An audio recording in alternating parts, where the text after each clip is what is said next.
Welcome to another edition of Wargaming in the Cave, and today it's over a series of days, so it's not in one day, is a video about how I paint French Young Guard Napoleonics. It's a front rank figure. I'm going to take you through the phases. Hopefully you'll be able to see how the figure progresses. This video is going to be in two parts though, because I realised as I was making progress through it got to about 50 minutes, and that's more than enough for one video. So this will be the first part, and then the second part will probably be out just after Christmas by the time I finish. I hope you find it useful. As ever, all the feedback please in the comments, and enjoy. Take care. Okay, on to the next phase, and now having done the wash, it's time to move on to adding tanned flesh along with barbarian flesh. Both war painters range, both really good. So what we're going to do is take a little bit of cardboard and couple with those wet palette nonsense. So we just put a little dab on of the tanned flesh, add the barbarian flesh, and then what we're going to do is just mix it together. If I can find my mixing brush, here it is. Mixing brush is just an old brush that's gone hard that I use now to mix the two together. I realise you can't quite see me mixing it because of the way I've got the camera, but I can hold the card up so you can see sort of halfway between the two colours. Okay, so we've mixed it. What we're going to do then is paint his face and hands. Now, what I haven't mentioned previously is the brushes that I use. I use Rosemary & Co. paint brushes. I find they're really good. The points last for quite some time and you get consistency with them, and they hold the paint. So what I'm doing now is currently highlighting the face. So I'm leaving the base colour in the edges around the face. Where the face meets items of clothing like the shako and the top of the collar. Remembering to do the ears. As far as hands are concerned, I try and leave some of that strong wash in between the fingers. Don't want to paint over it. And in between the thumb and the fingers to give that impression of depth. And you can just, should you wish to, although of course is a speed against quality thing, just draw your paintbrush down the fingers to give you the highlighting. Now let me show you how he looks after that phase. Now I need to try and get him into the camera. There we go. So hopefully you can see the shading starting to take effect. Now, the last thing we do then for the face is we apply barbarian flesh just by itself.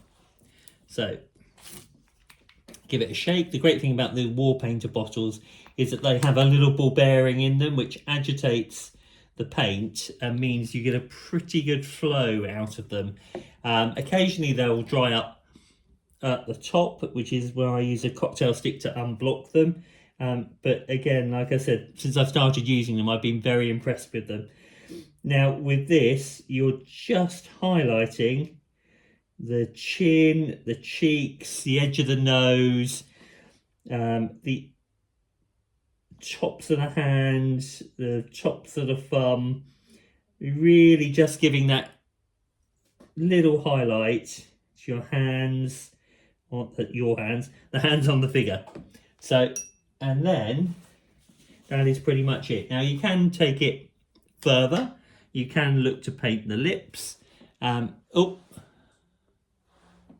I'm not quite sure how far that got through because the recording stopped on me. So I'm just going to recap that. Apologies if you heard this twice.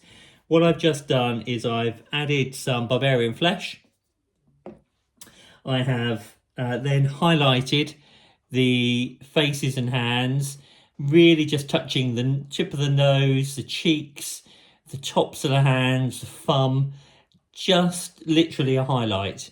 Now you can go further.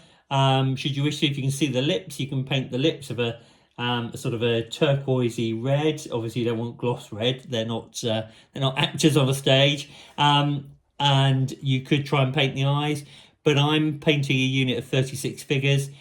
The wash gives the impression of eyes, which for me is more than enough on a battalion figure. For a general, I might go the extra yard. In fact, I think for when I painted Wellington, I did go the extra yard and did his eyes, but he's the only figure I've done eyes on. I haven't painted Napoleon yet.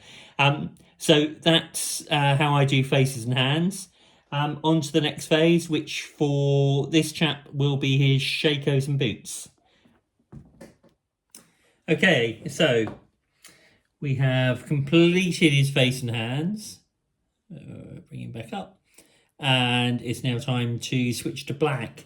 Now I'm going to paint his shako, his boots, his ammo pouch, and what I refer to as a scabbard next to the sword. I don't know if that's correct, that I paint it black, but it's going to be painted black for my Young Guard units. I normally paint it black on the French troops. If anyone can tell me what colour it should be, if it shouldn't be black, that would be really helpful. But I normally go with black. So which black do I use? I use currently Vallejo 950, which hopefully you can see there.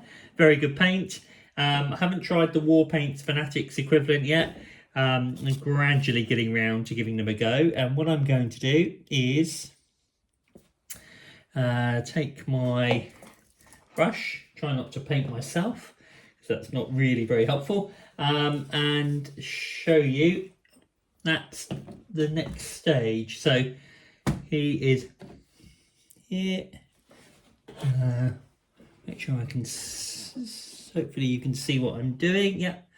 So I try and avoid the cords, try and also avoid the musket. Actually, I probably have done this slightly out of sequence, because I probably should have done the musket as I tend to before doing the shako, because doing the shako can involve getting paint on your musket, and if you've already put the metal in for the barrel, it can be a bit annoying to then have to go and touch it up. So I'm doing this as a demonstration video, and I've done it the wrong way around. So it shows you that we're all capable of making errors when we paint. But you can see I'm just blocking in with the black. I'm trying to avoid the cords. They will be painted afresh. It's much easier if we haven't painted over them, but it doesn't make a great difference if you do. They're going to be given 2 coats of paint, and that will cover up the black. The good thing about going round them is you'll then get a little bit of shading built in, where the white or the brain matter beige meets the bits of the cords that you haven't painted over. You'll notice when I hold this up though that I haven't been entirely accurate. As I said, not an expert, but you'll see here that I have gone over the cords slightly, but I will fix that when I come back to do the cords, which is later in the process. Now the ammo pouch, and again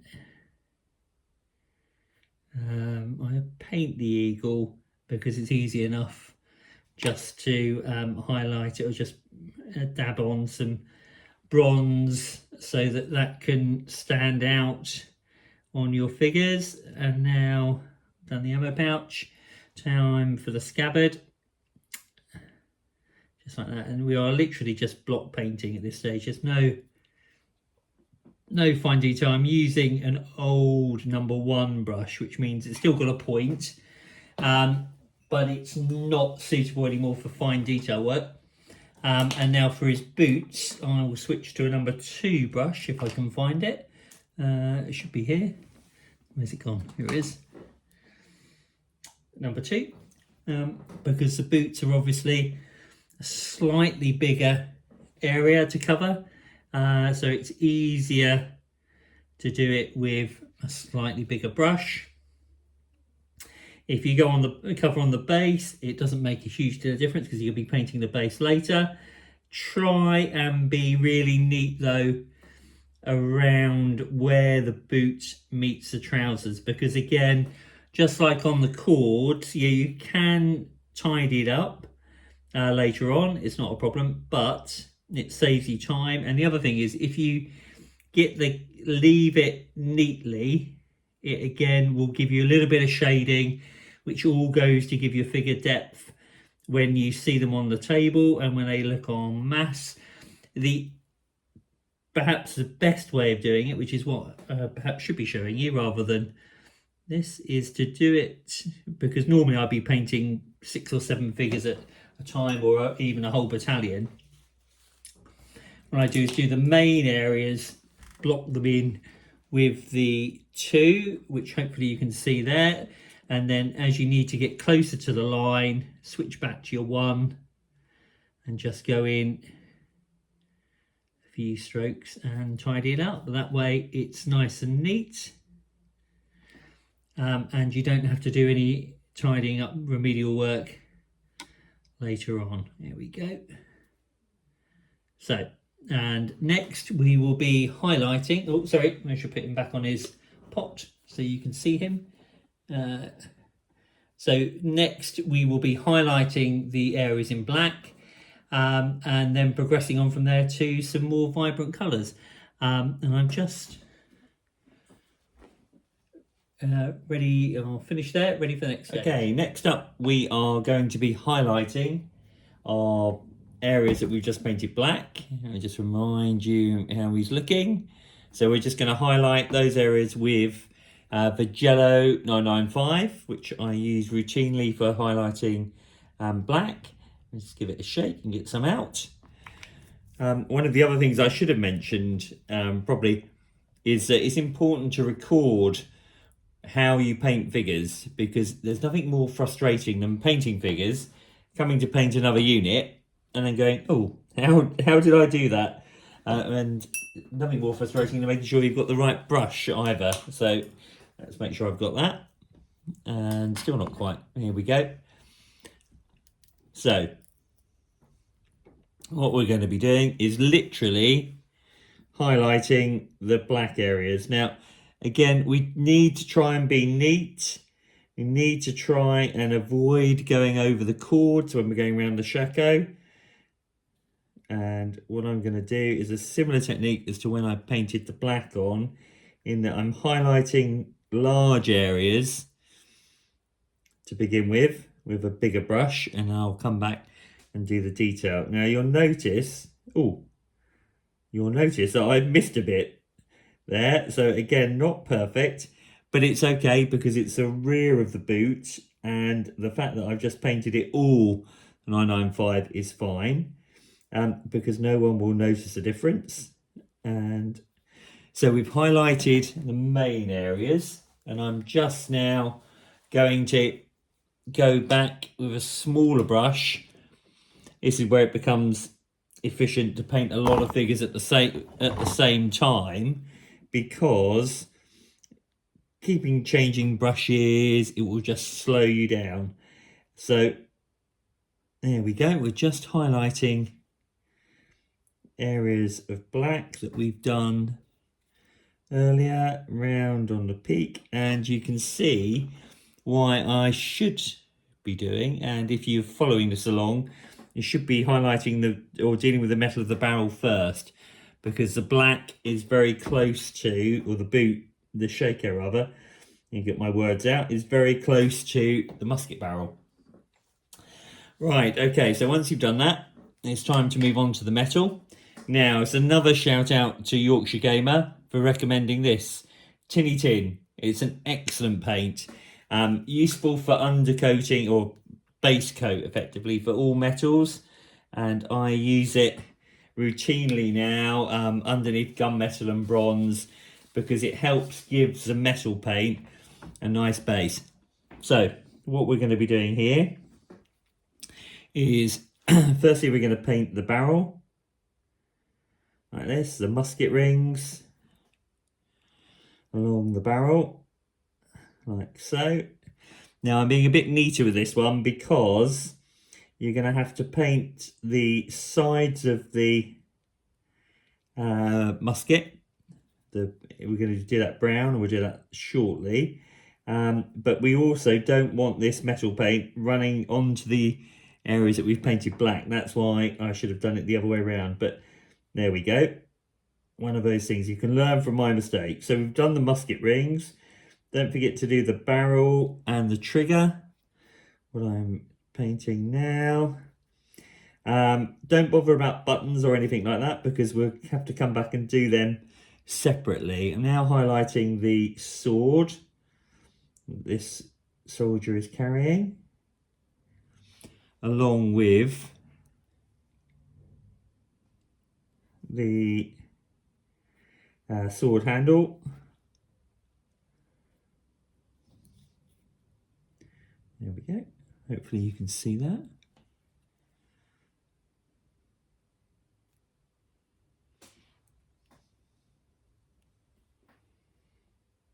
There we go.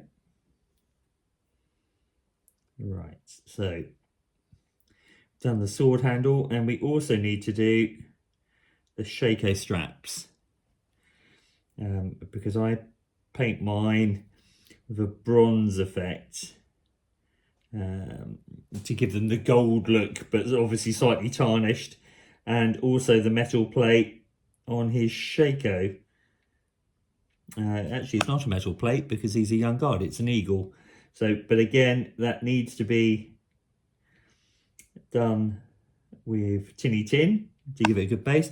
Now you notice I haven't yet done the bayonet because I need to change brushes to get a better, to do it slightly more efficiently. And again, this comes back to painting in batches, in that you don't want to be constantly changing brushes. So then with a slightly larger brush, well, this is a 1, but this is the one that I don't use for detail work anymore because the brushes have gone, the bristles have gone slightly. So we're just doing the musket, the bayonet, to give it a good basis, and then we can come back and do the metal work. Right, and I'll just do that bit, and then I'll show you how he's looking so far. There we have him. You see he's starting to take shape. The black has been highlighted. The metal base colour tinny tin is on. So we're going to come back shortly, and next stage will be to paint the metalwork, and then to do the musket, and then we can go think about painting the white straps. Okay, right, it's time to paint the metal. Okay, so you can see I've already done the bayonet. I've just done that now using tinny tin. Sorry, not tinny tin, gunmetal by War Paints. I've used a slightly larger brush, and now I'm going to go over the barrel. So this is a slightly better brush, my number 1. And what you're doing now is you're just painting the barrel and the musket rings. I'm trying not to go down the sides, trying to stay well away from the shako, remembering to do the bit round the back of the bayonet and the musket rings, and also we're going to paint the sword. So much for live painting. Right, okay, so I've made a slight error there because I've managed to get gunmetal onto the boot, which is really quite annoying. So I'm going to have to tidy that up in a minute. But you can see that we've been over the barrel and the firing mechanism in metal. It's time to move on to painting the brass on the handle, which we'll do next. So I'll just clean my brush. For this, I'm still using Vallejo 801 brass paint. And we're also going to do the eagle on his shako and his shako cords. Again, nice detailed brush, so we can keep it as accurate as possible. Now, I'm not sure how accurate this is. The impression I get on Shako straps is that they were sort of gold in colour, so I've always used brass to do them. It seems to work out okay and come out all right, but if you have any suggestions as to what I should be using, please pop them in the comments. Again, I don't do buttons at this stage. You'll have to come back and do that after we've done the jacket.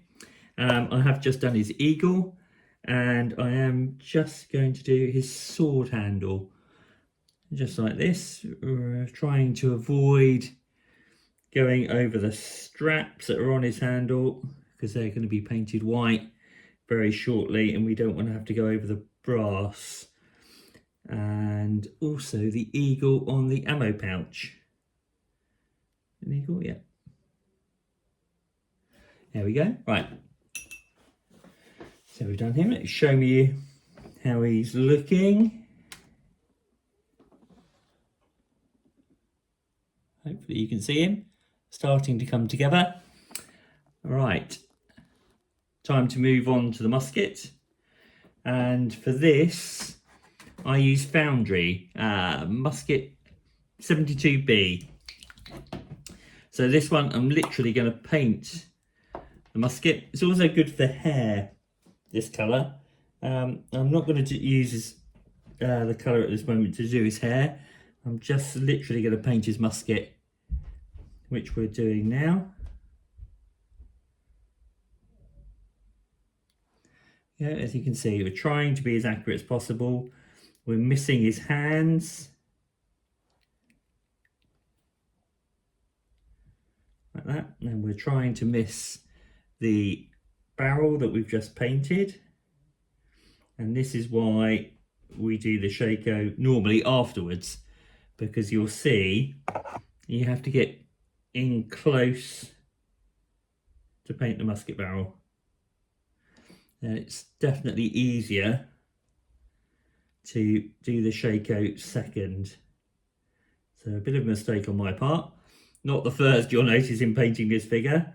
Almost certainly not the last, but it's about how it appears as an overall figure that we're interested in. And remembering he's going to be one of 36 when the battalion is done entirely. All right, that's done the musket like that. Right, we'll leave that to dry and then we'll do the highlight. And let me just show you how he's looking so far. Hopefully you can see him. His musket's done. I managed to avoid painting the Shako. I need to come back and tidy up his boot because I managed to get metal on it, so I'll do that in between sessions. But you can see hopefully these coming together quite nicely. Okay. So next we are going to highlight the barrel, the musket, and which hopefully you can see clearly in the camera. And we're going to use for that Foundry Musket Brown 72C. Now again, for this, we need the painting to be accurate, and we're just highlighting the 72B. So again, I'm using a good brush, and we're going to try and be as accurate as I can. Though before I do that, I need a good point on my brush. You may well have read about keeping a point on your brush. I remember reading a Bruce Quarry book a long time ago when he talked about maintaining the tip of your brush after you've cleaned it with your mouth having used white spirit, because in those days all the paint was enamel.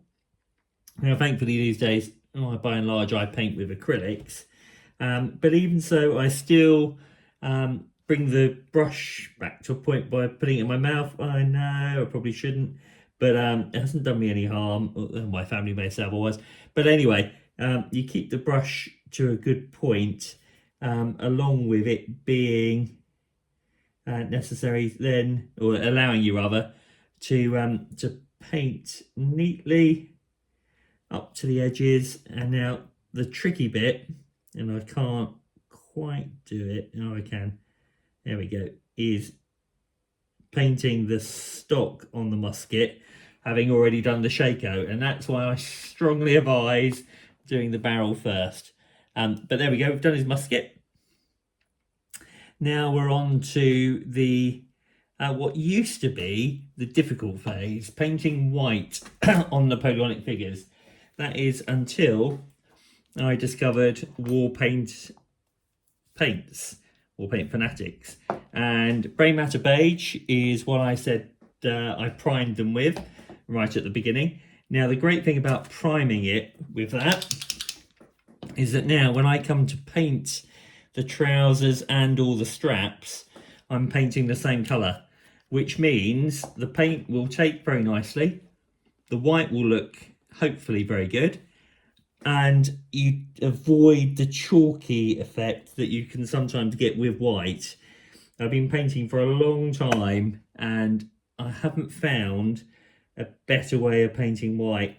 I was put onto these by Saxon Dog via Facebook.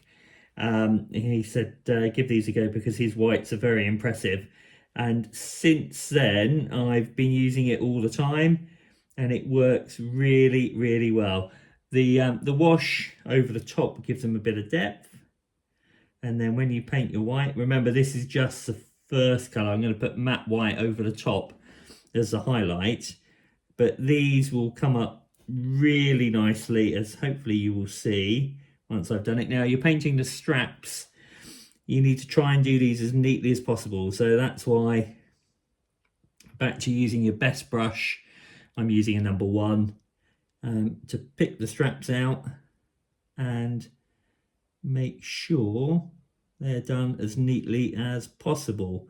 I also paint the musket strap at this stage because that should be white as well, and try and avoid painting the musket. Having carefully done that, you don't want to undo all that hard work. And there we go, and some more straps there that we haven't done yet, and another one,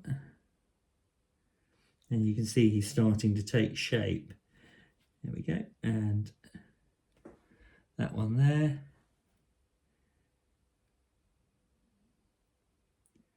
Now for the trousers, which are also white, I'm going to switch brush back to the slightly wider bristled. Remember, this is my number 1, but it's been around for a while, so the point is not really there, but the coverage is still really good. But what you need to be is accurate when you're doing this. You don't want to go over the hands, you don't want to go over the boots. So I do the large areas with the big brush, and then I'll come back and detail with my number 1. And this, as I've said probably a few times, is when you're bulk painting, it's quicker to do this because you're doing it with a number of figures, and you just need to be careful. I might need to get the black out again just to go. I think I've got a speck on the boot, but the point is, once you've done the large areas, you can come back and do the areas close to the waistcoat and round the back of the hands and the back of the trousers.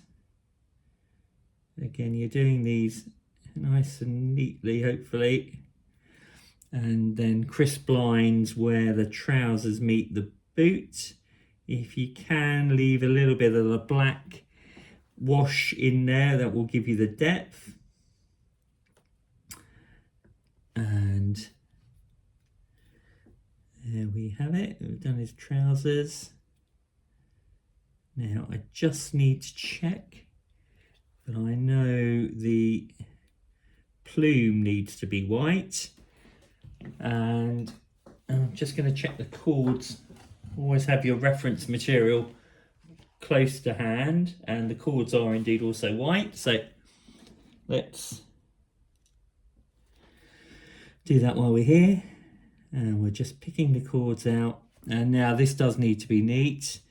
I tend to just try and, if I said stroke it on, it would be you'd be thinking, well, he's using a paintbrush, you must be stroking it on, but trying to do short strokes so that you stay on the straps.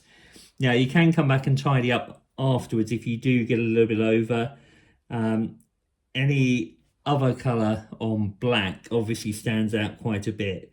So there might be a little bit of tidying up across the whole battalion. And it's fine just to come back, but to do one tidy up, you don't want to be tidying up all the time because it just eats into your output and means you can't get your toys on the table. So we've done his cords, and I'll show you the whole figure in a moment, because the last thing I need to do is on this front rank figure, he's got a nice large plume, as you can see, which needs to be white at the base and red at the top. Again, I go back to my bigger brush, but you need to be careful around the bottom of the plume because we don't want to get white onto the shako. There we go. And we don't want to get it onto the musket either. So it takes a little bit longer rather than just slapping it on at this juncture. And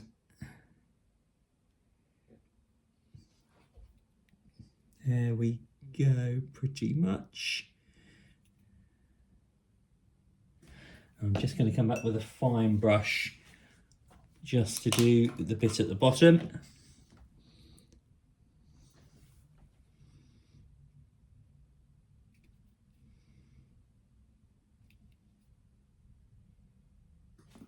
There we go. Right, I'll put him on the paint stand so you can see. So hopefully you can see him in his glory so far. You'll see that the white, painting Brain Matter Beige on effectively Brain Matter Beige, the same primer, means that the white comes out really well. It's a little bit of grey patching in there from the wash, which is excellent because that will give you the shadow and make highlighting that much easier. And I turn him around, you can see his straps on the rear of him and his trousers coming along nicely. So what we'll be doing next is we'll be painting the main colour on the of matte white over the white trousers and straps. Okay, time to do the matte white. So I'm using War Paints Fanatics matte white, and what we're going to be doing is we're going to be painting directly over the top of the Brain Matter Beige, the highlights, the base coat that we put on last time. Okay, right, we're going to start with the larger areas and then work our way down. Let's get some paint on the piece of cardboard first so I'm ready to go, and then I'll talk you through what I'm up to. So as soon as I can find my glasses, here we go.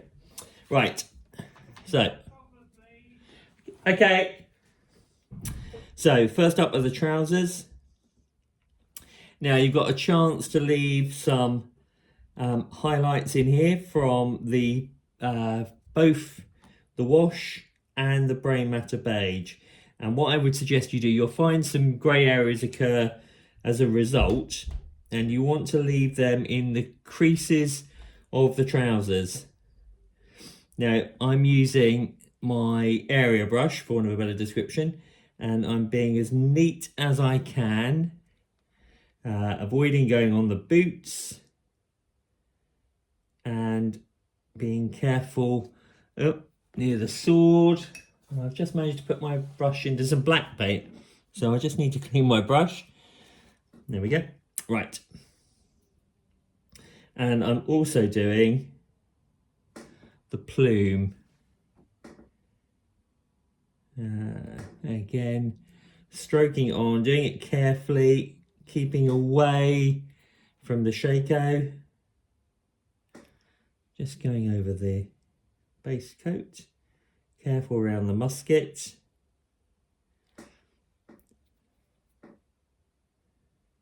And then we've done that. Right, we're now ready to go over the cords and strapped with our finer brush. So I'll just show you how he's looking. Here's trousers and plume well underway. So now for the detail. So I'm going to start by going over the straps. The Shako cords. And much like when I did the Brain Matter beige, on the cords, I'm trying to stroke the paint on, because what I don't want to do is get any paint onto the black, nor do I want to be too thick in my coverage. As I said, this paint is very good, so it hasn't yet given me the chalky effect, but the reason you can get that with white sometimes is if you build the paint up too much. I almost made a critical error then. Obviously chalking and painting is not always ideal, but normally it works fine. A little bit too much paint on the cord, but not a disaster. So now doing the straps.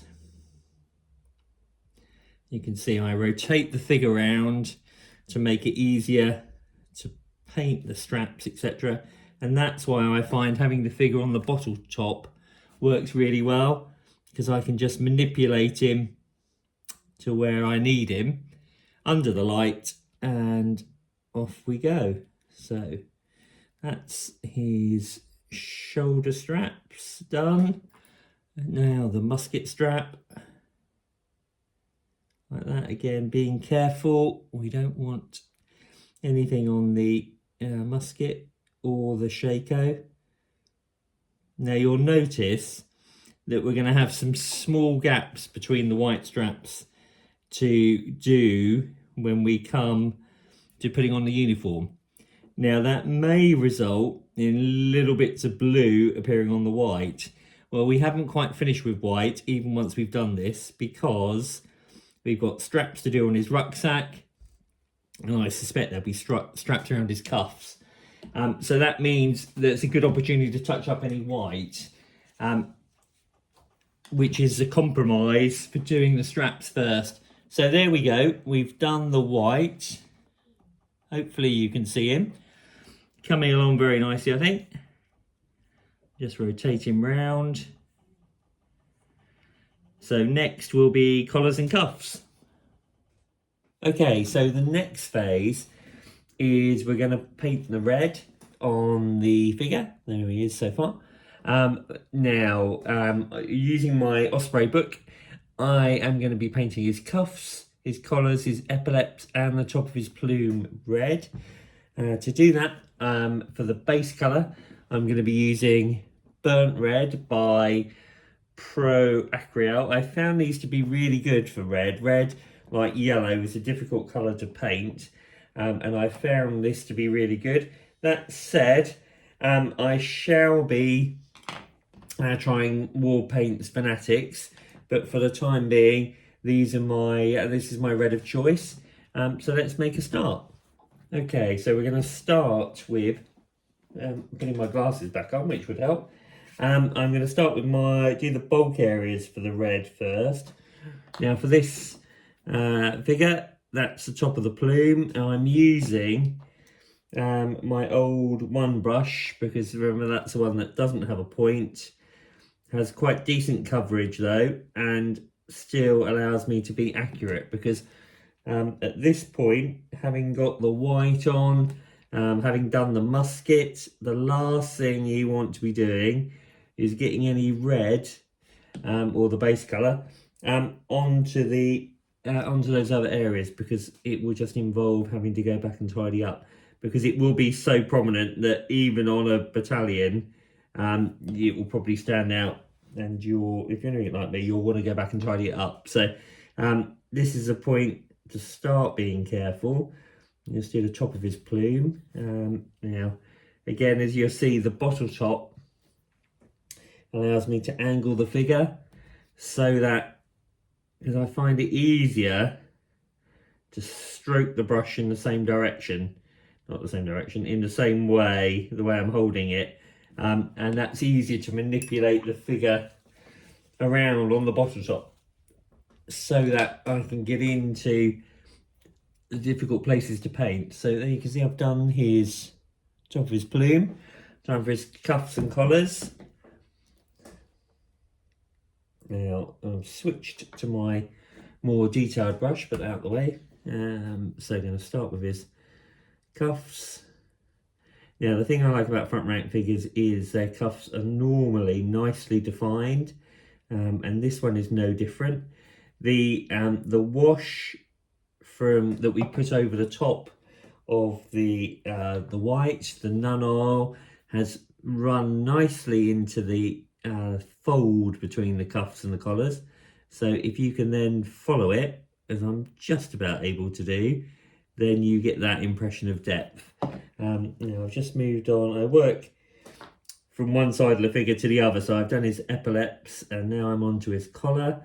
Again, his collar requires, and I might have to stop talking just for a minute, as much as I enjoy it, because it requires a large degree of concentration, because you're definitely not wanting to get red onto his face or onto that musket that you've done,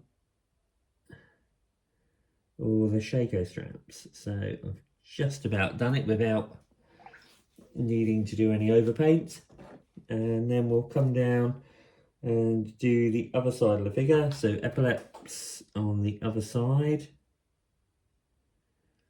There we go. Like that. Oh, and the other thing that's red are his churn backs. So I'm going to do his cuffs and then I'll do his churn backs. So again, really nicely defined cuffs on these figures. They really are very enjoyable to paint. When you're just following the designer's, the sculptor's lines, it makes painting a joy, because you don't have to impose where it should be. It's all there just for you to follow. I think it's a bit like painting by numbers, in that you just literally apply the right colour to the right spot and off you go. So one red turn back on that side and one on the other. Again, needing to be careful the way we're applying it, because we don't want to get red onto his nice white trousers. Almost there. There we go. Tidy that bit up. And what I haven't done is I haven't quite finished his collar, sorry, which I've just done now. Nicely round his face. Good, right, okay, we've done that. And I'll show you where we've got to. Just put the lid back on my paint. I can avoid that gushing out. Right, and there he is. So we've done the base coat. As you see, it's quite dark, so the highlight will bring it up quite nicely. And we will complete that shortly, and then we'll be ready to start looking at his uniform. Okay, I realise, I apologise, that the last little part of the video I probably didn't show me painting too well, because I've just noticed it was off camera, so I will try and rectify that as we move on to highlighting the red. I'm using Pro Acryl Bold Pyrrole Red. I'll hold up to the camera so you can see it. I'm very happy with that at the moment, although I am, as I was saying, going to try War Paint's red colours to see how they perform. But at the moment, I'm very happy with this. So I am going to be going over the dark red bits. And I shall do that now. Right, so I'm taking my area or large paintbrush and putting my tools back on. And, just trying to get arranged so you can see what I'm doing. Okay, and off we go. Right. So I'm going to start by doing the plume, and because I'm trying to keep it nice and tidy, I'm doing lots of short strokes, so plenty of control of the brush, particularly as we get close to the bayonet. Now, the advantage of highlighting is that if you leave the base colour near the bayonet, it gives you shadows, or gives you the impression of shadows, which is a really nice effect on your figure, and it has the added bonus of making it easier to avoid getting any red onto the bayonet or the musket, which is something obviously we're keen to avoid. So having done that, I'm now going to move on to his turnbacks, cuffs and collars. So I'm going to start on this side of the figure. I normally start on the left hand side. I don't know why, probably just because we work left to right. I suspect that's the reason. And then we're just highlighting the cuffs. Don't worry if you go over the buttons. The buttons are going to have to be done separately. I did go through a period of time trying to go round them, and it's just more trouble than it's worth. So don't worry about the buttons, because they are just going to be painted brass in a subsequent stage. I've done the epaulets, and now I'm very carefully doing the collar because I don't want any red onto any of the white that I've painted, and I don't want any onto the face. And again, if you don't go right into the corner, as long as you've got your base colour on, that's fine, because the base colour gives you the shadow and the impression of the shadow. Sorry, not the shadow itself, obviously. So that it has a really nice effect and reduces the risk of making any errors. So I'm just doing the turnbacks, which are now done. I'll clean my brush and show you where we're at. So there we have him, French Young Guard. So far so good. I have done the red, and what will be next will be the uniform. So that'll be French blue. I should say, don't forget to write down at each stage what you've painted and how.